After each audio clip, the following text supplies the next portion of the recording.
When we think of smart cities, we often picture some futuristic sci-fi scenarios in the far distant future. But cities don't need to be full of glass, steel, and soulless architecture to be smart. In fact, we're already surrounded by technology that's improving our lives every day.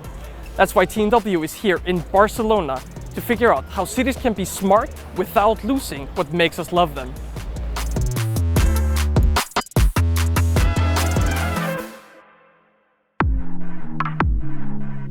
One of the key pillars of a smart city is new mobility. So if Barcelona is so smart, how am I supposed to get around? Combustion engine cars are out of the picture, and walking, let's face it, is a bit too slow. So I looked around to figure out how locals move in the city. Yeah, Barcelona, like other cities in Europe, got almost car crazy in the 60s and 70s. They adapted to a general trend in filling the streets with cars. Now we have a transformation towards alternative ways of transportation. With the City Council and the Barcelona City, we are very much aligned in our vision at Cultra. We want to improve the quality of life via sustainable mobility solutions. We offer moped and e-bikes in sharing solutions, which I think make our cities much more livable. And we see that the Barcelona citizens like our product. We were able to capture more than 300,000 users, and people use our service every day.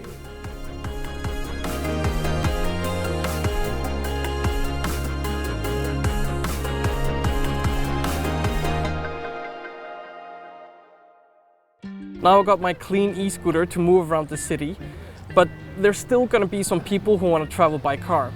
Luckily though, most of those cars are getting electric, but that comes with big new challenges for cities that need to create new infrastructure without disrupting their character and beauty. Barcelona is actually already solving that problem and taking it even a step further. The vehicles are parked 90% of their time or more. Like, people drive to go from home to work, they park the cars, they come back at the end of the day, they park their cars until the next day. So what happens with those cars? Well, now these cars are powered by electricity and they have huge batteries with huge capacity in there. So now you have this moving infrastructure that has been circulating in the city and then parked for several hours. One of the most exciting possibilities that we have here is you could pull energy from these batteries, put them to power a building or a grid, and then at the same time pick the best possible and cheapest and greenest possible time to put energy back on those batteries. This is something we're doing. We're actually right here in this building. We're piloting this. It's a very exciting concept.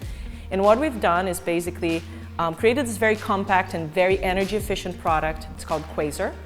It's the first bidirectional charger designed for the home that allows you not only to charge your car, but also take energy from the battery and put it back into the house or into the grid. And there are days here that we've been able to power 90% of the building with either the solar energy or the energy coming from our batteries. 3 months ago, that energy would be coming 100% from the grid, even at times where energy is most expensive or is not as available. This doesn't require a massive makeover of the building, or this doesn't need to change the landscape drastically. You don't need to look super futuristic to do something as advanced as this. You can just get the right technology in place, and it happens here. Like, most people don't even realize. But it definitely makes a huge difference for the city, right? Now that more of our cars are running on electricity, we're going to have to increase electricity production, but it needs to come from renewable sources. Here in Barcelona, this is happening more and more within the city itself, and it's hiding in plain sight.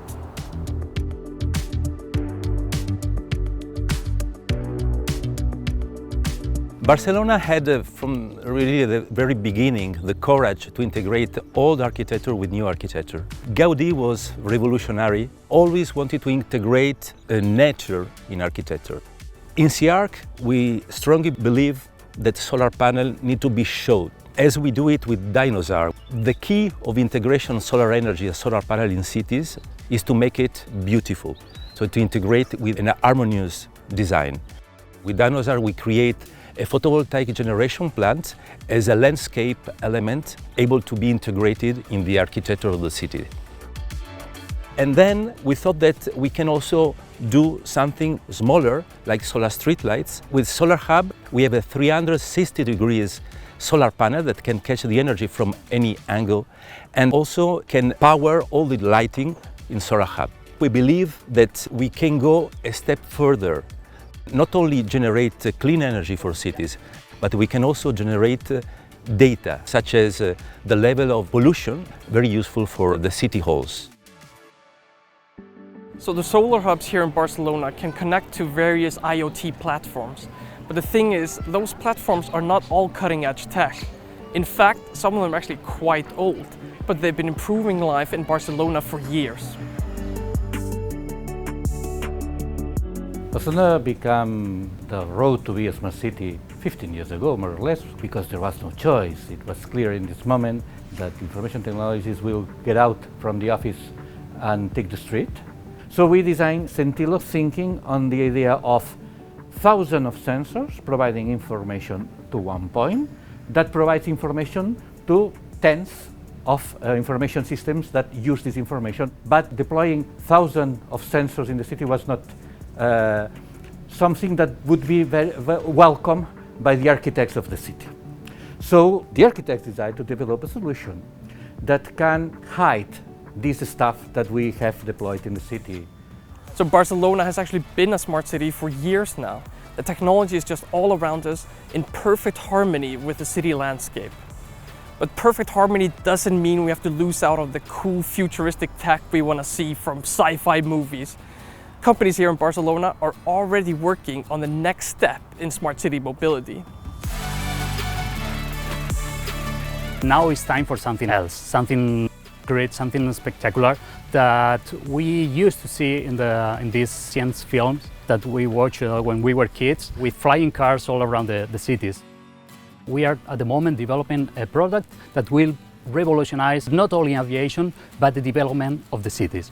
We're working on electric light aircraft, so no emissions during operation. We have already designed, manufactured and flown a small prototype, 1/3 scale prototype, as a proof of concept.